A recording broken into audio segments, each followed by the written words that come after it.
Terrific Tuesday. How are we doing, everybody? It's your man and the host of this podcast, Sammy the Man McIntyre with Moving the Chains podcast. Hope we're rocking, hope we're rolling today. I'm feeling a lot better from the Pittsburgh Steelers than I am the Miami Dolphins. That was ugly last night. It was an ugly football game. Just sloppy. I mean, it felt like the 07 Miami Dolphins going into Pittsburgh, if anybody remembers that game, which I do, which was about 18 years ago. That was the final score. It was 3-0. It was a mud bowl. It was rainy. I think Ricky Williams coming back. This is when the Dolphins were like 1-15. They were trash. It was bad last night. And it's a tale of two teams. One, I give a lot of admiration, and respect for the Dolphins for starting 1-6 and fighting back. And I give them credit. They fought their ass off, but just wasn't enough. And on the Pittsburgh side of things, they won, playoff team, but I still got reservations. So let's start with Pittsburgh. So Positive Sammy's going to put a spin on this today. Okay. Pittsburgh won last night. It was 7-3 going into the third quarter. Miami was down by 4. And then Pittsburgh decided, all right, foot on the gas time. We're just going to kick their ass. And they did. And 5 straight plays, 7, 14, 21, 28. 4 scores, all in a row. It was crazy. And Aaron Rodgers, I got to be honest, he's played well this year. I can't, for a guy that's 42, God, he throws a pretty ball. Man, in my lifetime, there has been guys that just, there's that song by Benny Benassi, if anybody gets this chance, it was a Skrillex remix. There's a line in there, I think it's the beginning of the song, I could watch you for a lifetime, you're my favorite movie. Watching Aaron Rodgers throw a football is watching a movie. It is fantastic. You're mesmerized by it. And here's the thing. He's had a weird career. I've defended him a lot. A little underachieved, a little overrated, a little bit, not a lot. But he's one of my favorite quarterbacks of all time. And what he's doing in Pittsburgh, because the Pittsburgh Steelers, let's mind you, are still tone deaf to offense. Tone deaf. It took them 7 years to get this offensive line right, and it's still okay. Not great. No run game. I mean, they had 92 yards in the last 2 games. They got 135 last night. So, they look good. They looked impressive. But it's the Dolphins we're talking about, okay? And they got to go play the AFC elites now. Jacksonville's a problem. You look at Chargers, the way that's leaning right now, they would play at home, okay? That'd be a home playoff game for the Steelers. And they would play the Chargers. My guess is I'll probably lean Chargers just by a smidge. Not by much, but a little bit. And Pittsburgh, to me, still has problems on defense. Listen, they won last night. I'm not trying to take anything away from that. Aaron Rodgers was impressive last night. Looked cool, as calm, as smooth operator last night. Looked like SOA, smooth operator Aaron last night. He looked fantastic, and he looks great this year. He's been good this year. With nothing. I mean, they barely have any deep threats. It's 3 tight end sets. It's unlike 11 personnel with 3 wide receivers, a running back, and a tight end. It's more like 3 tight ends, a wide receiver, and a running back. That's what the Pittsburgh Steelers have. And they're not creative on offense. This is just my knock. This has been my eyes telling me this. And I just still wanting more. And I'm not sold on Pittsburgh. They're probably going to win this division. Baltimore, I love you, Max. You know it. I know it. It's been a year from hell. And it's just, Pittsburgh's going to win it. It's a weird year to win that division. Cleveland's a shit show. I'll touch on that game tomorrow. Jesus. Ugly as hell. So, I'm not going to take too much away from Pittsburgh. They looked good last night. And it took them a little bit of time to get rolling. But then once they got rolling, they put the pedal on the metal. And I know it was 28-15. The score shows that. Nah, it was 28-3, bro. They just mollywopped them. Foot and ass. And it was gone. It was on like Donkey Kong from the jump. Once third quarter hit, 7-3, you knew, over. Lights out, bye-bye. So, good win for the Steelers. They got the win. They looked good last night. Aaron looks good. But don't trust this team. They're a playoff team. I'm going to give them that. We'll see how far they go, but still a little shaky on Pittsburgh. And on the flip side of things, to the Miami Dolphins, that was embarrassing last night. My dad and I just talked about it. Tua is not it. I've compared him to a better version of Sam Bradford coming out.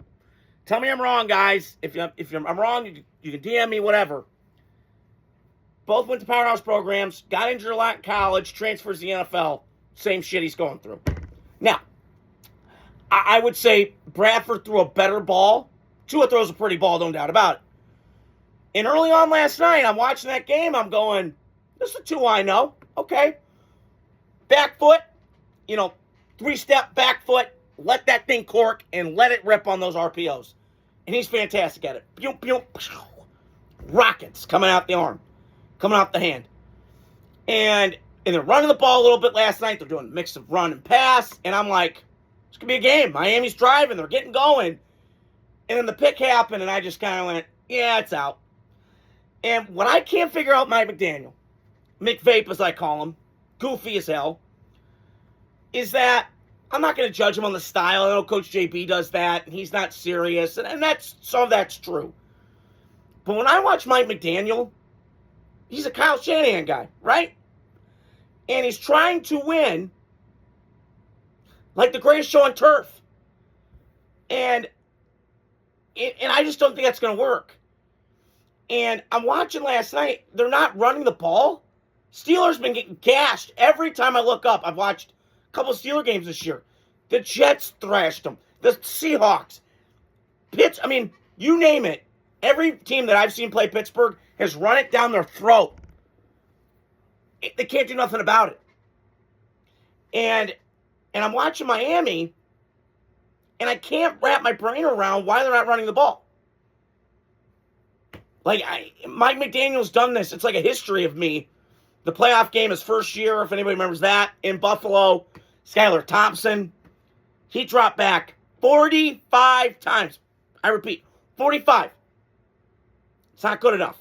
You got to run the ball, Mike. I know you want to do the Shanahan and the bells and whistles. He's a smart guy. I'm not disputing that. But his teams are soft, man, with 3 S's in it. And last night was evident. This Miami Dolphin team, if somebody tells you who they are, believe them. Miami Dolphins, when it gets time to December, will fold like a lawn chair. That's what they do. And now you got decisions to make with the Dolphins. I was talking to my buddy Al tonight at the gym. My buddy Tim Brooks, who's a big Dolphins fan, probably thinks the same way I'm thinking. You bring back Mike McDaniel, bring back Tua. Okay. You ride that out. Because you're not getting rid of that contract. I looked at the numbers today. $141 million, 99 of it guaranteed. You're not getting rid of that. That's an albatross of a contract. You're not getting rid of that. So that's out the window. But I would, if I'm the Dolphins, you ride that out with Tua one more year, and Mike McDaniel, let them burn together, get out of there, and then reboot it. Because there is some pieces on this Miami team that I like, the receivers, but I just feel like they're just a weird franchise. I mean, we could say the Raiders, yeah, I'm a Raider fan, you can admit it. Jets, pretty bad. Although Raiders and Jets kind of remind me of each other, I said it a year ago. They're just, one's on the West, one's on the East Coast. So, I just feel like with Miami, there's decisions to be made. Not to say, decisions blow that whole thing up. I'm not saying that at all. What I'm saying is, from my standpoint, is you have to figure out if you're Miami. You got to go, do I want to run this back with Tua? Do I want to run it back with Mike McDaniel? If you do that, then you're kind of, I wouldn't say tanking, but kind of doing a reset year. And I think they've done a horrible job of this organization around Tua. When you draft Tua Tagovailoa, you better get a great backup quarterback. You better drop offensive line. And I know Mike McDaniel learned from Kyle Shanahan, O-line doesn't matter. I don't know. To me, it does. Now, some people with philosophical beliefs don't buy into that. Whatever. You're a dinosaur. You're delusional. But sometimes, the Broncos did it with Mike Shanahan. They mixed and match offensive linemen, but they had elite guys at that position across their offensive line when they won Super Bowls. They did. And the Dolphins don't have that. They had Teron Armstead, but he was near the back half of his career from the Saints, had a great career. Blocking the blindside of Drew Brees. So I get it from that perspective. But Miami's got to go heavy O-line, heavy D-line, and just go that route. And go from there, because you don't know what Tyreek Hill, that's a weird situation. I think he's kind of on his way out.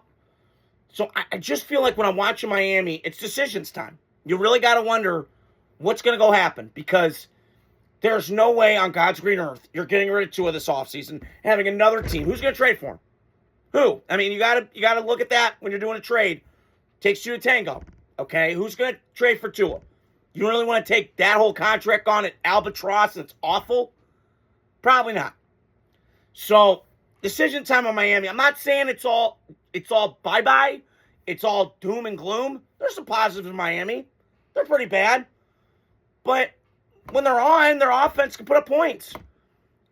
And I'm watching last night. The other thing is, and last thing I want to touch on the Dolphins, because it just kind of bothered me. And this bothers me a lot. Grinds my gears. The amount of urgency I don't see from people drives me bonkers and bad shit crazy. And I'll give you an example. So last night, the Dolphins, they were down 28-3, right? The game ended up being 28-15. Garbage time, touchdowns, whatever. They were down 28-3. They made a pretty fury comeback, right? They scored with Waddle or Waller twice.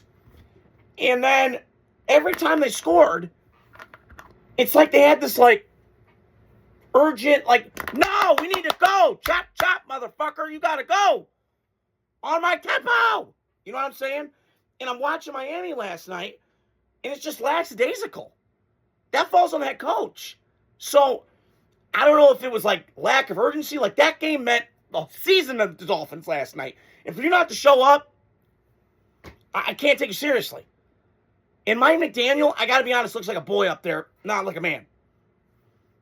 I mean, I know he's trying to be hip and cool and sexy. I got it. Miami's like that. They're fun. They're flashy. The people down there, there's a vibe, man. It's beautiful beaches and brunette babes and woo, yeah. You got to be more serious, Miami. Your head coach got to be more serious, and your quarterback's got to be more serious. Stop saying stupid shit at the podium. Self-awareness matters as a quarterback. So, decision time in Miami, but not all doom and gloom. So, one of the games I want to touch on was what could be a preview of Super Bowl this year in Santa Clara. And Packers went into Denver. And I don't know what it is with the Packers. I got to tell you, some teams have your number. The Cowboys have not beaten Denver since 95, the last time the Cowboys won an NFC Championship game or an NFC Championship game. They've been beaten all the time. Packers, similarly, have not won in Denver. I think they're 1-7. I remember the 2015 game where they got boat raced in Denver. Peyton Manning's last year, coincidentally. But I'm watching Sunday. And I kind of caught glimpses of it. And then I watched highlights when I got home tonight from the gym. And I will say this. Denver's for real. I'm being serious. They are for real, man. And it just, it freaking pains me saying that. Because I'm a diehard Raider fan. But I was talking to my buddy Dan at the gym tonight.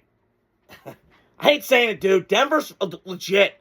They run 8 deep on their defensive line. Back end's crazy good. Linebackers. You name it. Denver's defense has got 9 Lamborghinis or Ferraris parked in the garage.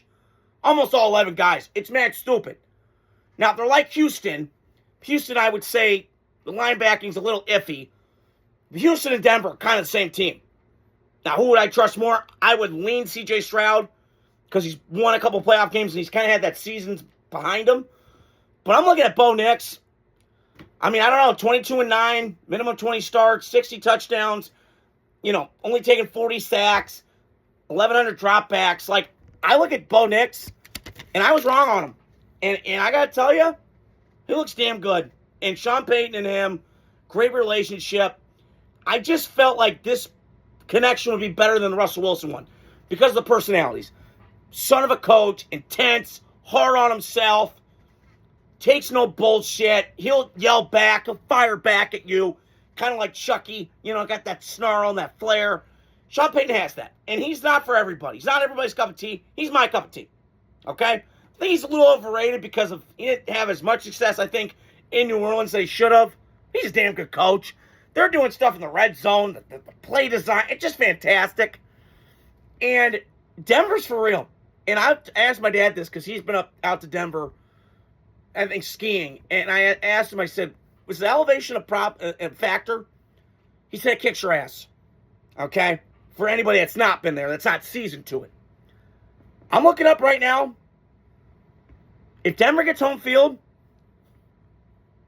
good luck beating them up there. When it gets cold, when you got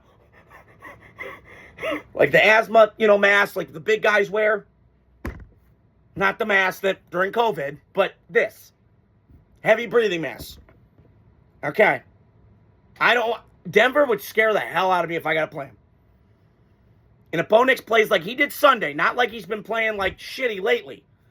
If you get the shitty Bo Nix, then forget Denver. Forget about it. Forget about it, man. Forget about it, okay? But if you get the Bo Nix I saw Sunday, carve and slice and dice that Green Bay defense that was elite, then you got a shot. Because I don't know who else in the AFC you want to fuck with. Do you want Buffalo? I mean, I'm looking around like Buffalo, yeah, but you got to score 30. Chargers, banged up, beat up. Herbert, whatever. Jacksonville, yeah, good year, but warm weather, going to the cold. How's that going to work? So I just feel like I'm watching Denver, and they've always been a well-run operation, even going back to Pat Bowlen. I remember Coward had the quote years ago. I don't blame him on this one. Denver's like the Steelers with a mountain range. I think it's true. When they've had elite quarterback play, they've won Super Bowls. Sort of like the Giants, sort of like the Packers, right? So I get it from that perspective, that comparison. So great win for Denver. They look fantastic. Denver's elite. And I wish the Raiders, if they can only get on that level and be competitive with the Broncos, Chargers, and Chiefs, the AFC West is going to be a mother to deal with for years. But we got to find out what the Raiders are going to do. I don't know. I'll get into that tomorrow. And on the Green Bay side of things, it was a bad day. They blew that game. There's no other way to put it. They were up 23-14. Throw it on the pedal. For them to come out after that emotional, just slobber knocker, NFC North battle in Green Bay, 10 degrees. They came out swinging. And they came out guns a-blazing first half. Then it kind of cooled a little bit. And I saw the stat. Jordan Love was hit, I think, 10 times.